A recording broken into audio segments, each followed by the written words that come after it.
Let me ask you a question.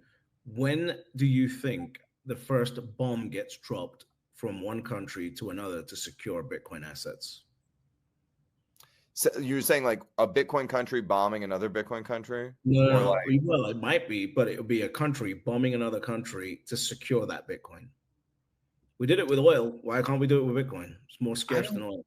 I don't know, because the problem with Bitcoin is how are you gonna expatriate the Bitcoin or expropriate the Bitcoin when you nuke the person? Like, all right, let's say you nuke I'm a not saying person. you're gonna nuke them. All I'm saying is like when is the first when is the first military action taken to secure Bitcoin on behalf of a country? Like when does America take its first military action to secure another country's Bitcoin?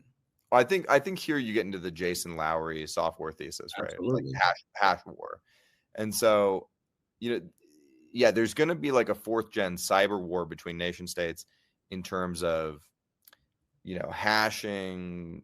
Like okay, I would assume at this point, I think it's a safe assumption to make that like many Bitcoin core devs are compromised by nation states. I think that's probably something that should be in all of our mental models going forward. And I would also think that different miners could be compromised by nation states. Different popular Bitcoin figures could be, British HODL could be working for MI6. Like, I think I think we should all, have this in our mental model because the Bitcoin game is getting far more complicated than any of us anticipated when we were just, nerds in the fucking corner talking amongst ourselves about how Bitcoin was going to a trillion, quadrillion dollars.